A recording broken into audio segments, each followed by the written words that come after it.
Hey guys, Kell Brook just got stopped in the 11th round.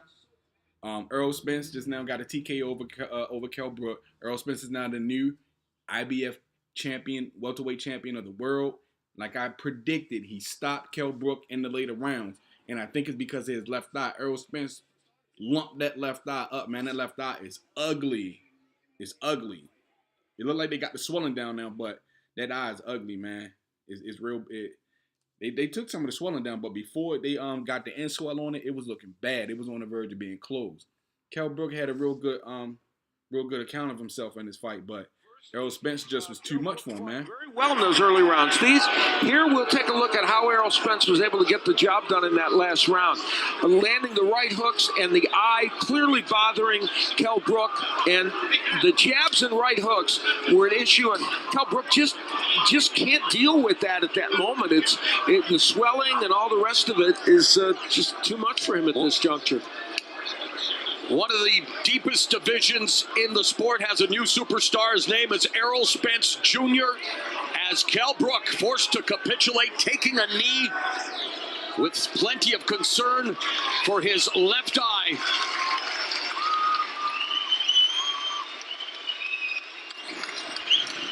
So that's what it was, guy. It wasn't even punches. It was his left eye was messed up on him. His left eye was hurting him. It's bad. It looked like he's trying to say his vision is blurry. And he went down and took a knee before Errol Spence even could throw punches. And he pretty much told the ref he didn't want to continue. In by Errol Spence. Brooks camp thought Spence would be the one that would fade in the later rounds. It turned out not to be so. I think that investment in the body shots also really helped Errol Spence. You know, we knew he was going to go to the body. He landed some good body shots. Errol Spence fought a very sound technical fight, including a better defensive fight than some might have even expected. Just on an emotional level, he just never changes. Exactly. You know, even when the fight ended, right, he won. He just won his first world title. So poised Throughout the fight, throughout his ring entrance, throughout the fight, just his emotional level very even. Called an end to the contest. He reached the count of 10. It's a knockout victory at 1 minute, 47 seconds, round number 11. The winner and new IBF welterweight champion of the world, still undefeated, Errol the True Spence Jr. Errol Spence Jr. going into the lion's den like a gladiator, hostile territory, but gets a thumbs up from the crowd following that impressive performance. Errol, congratulations, your graduation night. You've come to Kell's home country, to his hometown, and you're champion of the world. Break the fight down for us. I came out the first round trying to force my jab. I was overshooting it, and he was countering me with it. And you know, I think the layoff kind of had me kind of shaking there. You know, 9-1 layoff. But you know, he's a tricky fighter. He's awkward. He's very strong, and he can punch. But you know, I proved it today that I have a chin and I have true grit. Did you live up to your hype and reputation today? And were there any doubts at all coming in? There was no doubts at all. You know, I kind of give myself a B-. I don't think I, you know, did too good. I think I was a little bit off on my offense and my defense. But you know, I get Kell all the credit. You know, I get these fans here. They're beautiful fans. They're hardcore fans. You know, they came out here to support their hometown champion. Is it that little bit more special that you've had to come here to do it, to the UK to do it, to leave the States? Definitely. This is a legacy-defining fight. That's what true champions do. You know, you go anywhere to fight. You know, he came to America and took the title, so I came over here to take the title from him. But he's a true champion. I wanted to fight the champion, and Kell Brook gave me the opportunity, and I thank him for that. You and your team would have had a game plan and tactics. Did the fight pan out how you thought it would? It didn't pan out exactly how I thought it would. I thought I'd be a little bit sharper, but you know, I didn't feel that sharp tonight. But you know, that's what true champions do. They push it out, and you know, they show true grit like I did. What about round 10? You had him down and you had him hurt, but he pushed you all the way. Was that one of the best rounds of your career? Definitely, that was one of the best rounds. He showed he a true champion, just like he did with Golovkin. He was hurt. You know, he was tired. He was fatigued. You know, he pushed it out. He came back firing shots. I came back firing shots, and that was an awesome 10th round. Do you believe this is the start of a long reign at the top of the welterweight division? Definitely. The goal is to unify the titles. You know, I want to fight Keith Thurman next. You know, Manny Pacquiao next. I want to fight the champions, unify the division, become the undisputed welterweight champion of the world. Well done tonight. Enjoy all of the celebrations. You're champion of the world. Thank you. Let's have a word with Kell Brook. Kell. Commiserations. What went wrong tonight? Tonight we're a very tough fight. You know, I'd say Spence is one of the best kids I've been in with, if not the best. I got caught in about the 7th round in the eye, and it felt like same as the Golovkin one. Probably not as bad at that time, but it was getting hit on it over the rounds, and it was getting worse. And in the last round, it caught me in it, and it just stuck there, double vision, and I couldn't see out of the eye now. I couldn't see, so I had to stop. How did you feel the fight was going up until that point? I thought it was a very competitive fight. You know, maybe he won a few rounds, I won a few rounds. It was very competitive. I felt I was in the fight, but you know, I love to fight on another day. I'm gutted in front of my own fans here in Steel City, Sheffield, that I've lost my belt. I'm devastated. What about what you two have managed to achieve tonight by putting 30,000 in this stadium, and it would have been easy for you to vacate this title and move up in weight?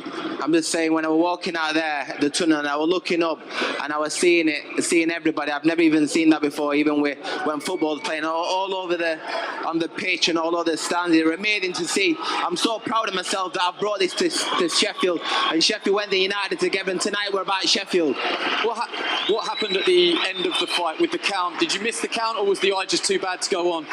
You know, I got caught, and I got hurt when I got put down and got a count. You know, but I got back up and fought on. I'm a warrior. I would have got through the fight, but when you can't see, there's nothing you can do.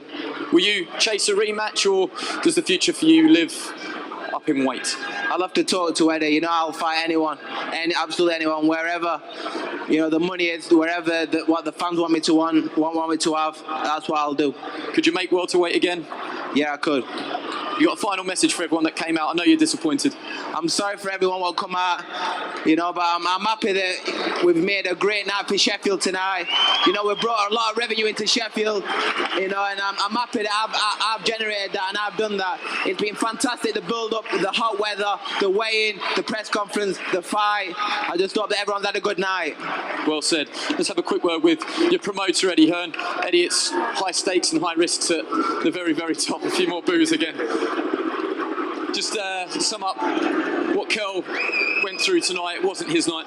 No, and you know, he took this fight because he didn't want to vacate the belt. He wanted to put on an event in Sheffield at Bramall Lane, and it was a night hopefully the city won't forget. They should be very proud of Kell Brook. He broke his eye socket in the 7th round and came back and battled on. But Errol Spence is a quality fighter, and the best man won on the night. What are your options moving forward? Will you look at a rematch, or will you try and convince Kell to go up in weight now? No, listen, he's a stubborn man. He didn't want to vacate the belt. I believe he should move to light middleweight. You know, there's a gentleman here, Amir Khan. That's a fight we wanted for, you know, 3, 4. He's more unpopular than me. For 4 or 5 years, but right now it's all about making sure Kell's okay, healthy. That was a tough fight for him, but he didn't want to vacate the belt. He's a true warrior. Massive congratulations to Errol Spence, and thank you for everyone in Sheffield, particularly the football club and Sheffield Council, for all the help in putting this event together. Thanks for talking to us, Eddie. All right, so an upset. Kell Brook making his way back to the dressing room, but what a class act. There you have it, ladies and gentlemen. Kell Brook got TKO stopped in the 10th round by Errol Spence due to him not being able to continue due to damage to his left eye now. It was his right eye in the Golovkin fight. Now it's his left eye. And apparently all the judges had Errol Spence winning the fight, actually. Let's see. Adelaide Bird had Errol Spence winning the fight 97-92. Alejandro Lopez 96-93. And Dave Paris 95-94. So it was close, but Lopez had a win. As we take a look at the official scores once again. This fight, and Steve Farhood had it 96-93. 3 cards. Spence then began to dominate, and interestingly, the judges agreed on only 4 of the 10 rounds. So, especially early, hard to score, but Spence rallied late and took all the later rounds. All right, let's go to Jim Gray. Oh, we got another Errol Spence interview coming up. As this begins to sink in now, did this go the way that you had planned, or was this a bit tougher? It's a bit tougher. I don't think I was sharp as I wanted to be. I think the 9-month layoff kind of threw me off a little bit, and I was kind of sluggish in there. But true champions show grit, and they show a lot of determination. That's what I proved tonight. That I can take. There was a lot of questions that needed to be answered. Can I take a punch? And I proved I could take a punch, and I can also give one back. What enabled you to get on track in those middle and later rounds? I felt like I was behind, and like I said, I wasn't as sharp as I wanted to be. So, I decided to press the action, come forward, and basically break them down and press them out. Was there anything at any point that you detected that you knew you would be able to be successful going forward with? Was there a change of momentum in this fight at some point that you can pinpoint, if you can recall right now? Definitely. I watched some of his fights, and he liked to fight at a certain pace. And once you pick up the pace on him, he kind of break down a little bit, and he can't throw a lot of punches. So I decided to press the action, make him fight at a pace that he didn't want to fight at, and he started breathing hard, and he started slowing down, and I knew that I had him. What's it like now to realize all of this potential and all of this greatness that has been thrust upon you, and now it's reality? What's that moment, that feeling like? Well, it's a dream of mine. This is what true champions do. I came over his backyard in front of 30,000, showed true grit, didn't let the fans get to me, and proved that I'm one of the best welterweights in the division. Like I said, I was going to prove, so now I'm ready for the best in the division. Was it intimidating, at least initially, to come out here and have these 30,000 fans against you? No, it was more motivation. Like I told you before, I'm going to use it as motivation. I'm going to use the crowd as a positive, not a negative, and, have them quiet. And as you can see, later on in the rounds, nobody's been cheering. And what was the most important thing tonight? Was it the ability to endure and to suffer through those early rounds and to maintain your composure and stay calm? Definitely. It was the ability to endure and to maintain composure. Because that's all I'm seeing on Twitter, a lot I see on my Instagram is, can he take a punch? I don't think he can take care of a punch.